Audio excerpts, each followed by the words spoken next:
અને ખરેખર શિવ ભક્ત એ જ કહેવાય કે જેની અંદર દયા હોય, જેની અંદર કરુણતા હોય. બહુ મોટો ભગવાનનો ભગત હોય પણ એ બીજાની ઉપર દયા ન કરે, સમજવાનું આજે ભગવાનનો પૂર્ણ ભક્ત નથી.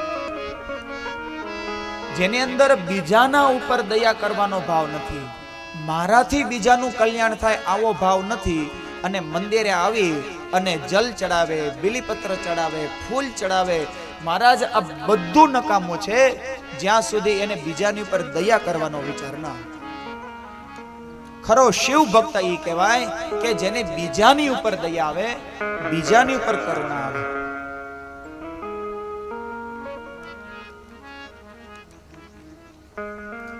ભગવાન હિરણ્યાક્ષને ભગવાન ઋષિ ભગવાને મારી નાખ્યો, તો પ્રહલાદના મનમાં ક્યાંય એવું નથી કે મારા પિતાનું ખરાબ થાય. એટલા બધા અત્યાચારો કર્યા પણ ભગવાનનો ભગત છે, ભગવાનને પ્રાર્થના કરી કે મારા પિતાએ તમારો બહુ દ્રોહ કર્યો છે, માટે હે નરસિંહ ભગવાન મારા પિતાને તમે મોક્ષ પ્રદાન કરજો. માણસ ગમે એવો પાપી હોય, સામે વાળો ગમે એવો છે, તમે તો શિવ ભક્ત છો ને, જેવાની સાથે તેવા ન થાવ. તમારા ઉપરથી તો દયા અને કરુણા, તમારા પ્રત્યેથી પ્રેમ જ વહેવો જોઈએ. ખરા શિવ ભક્તનું લક્ષણ છે સામે વાળો જે હોય, જેવાની સાથે તેવા નહીં, ઉપકારનો બદલો અપકારથી નહીં. અરે તમારા તરફથી તો ઉપકાર જ થવો જોઈએ, ઉપકાર જ થવો જોઈએ, તમારા તરફથી ઉપકાર જ થવો જોઈએ. તો સમજવાનું કે તમે ખરા શિવ ભક્ત છો. કોઈનું દુઃખ જોઈને તમારું હૃદય થોડુંક પીગળી જાય કે આને મદદની જરૂર છે. કોઈનું દુઃખ જોઈને તમને ખરેખર એવું થાય કે આને પૈસાની જરૂર છે. કોઈના કપડા જોઈને તમને એવું થાય કે આને કપડાની જરૂર છે. ખાલી આવો વિચાર થાવો, સમજવાનું ભોળાનાથની કૃપા શરૂ થઈ ગઈ છે.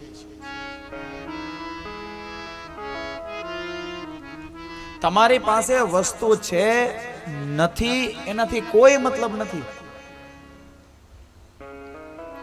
મહારાજ સામે વાળો જે જરૂરિયાત વાળો માણસ હોય એને જરૂર પૂરતું તમે દાન કરો. અરે દાન પણ ન કરો, તમને ખાલી હૃદયમાં એવું થવું જોઈએ કે આને ખરેખર પૈસાની જરૂર છે અને મારી પાસે 5 રૂપિયા છે, લઈને હું આને આપી દઉં. ભલે તમારી પાસે ન હોય, ખાલી દેવાની ભાવના થવી જોઈએ. અને એક વાર નહીં, આપણે ઘણી બધી વાર ચર્ચા કરી ગયા, તમે ભોળાનાથને કે માણસથી માણસને તમે શું આપો એનાથી મતલબ નથી, તમારો ભાવ કેવો છે એનાથી એને મતલબ છે. શું તમે કોઈને દુખી જોઈને તમને દુઃખ થાય છે?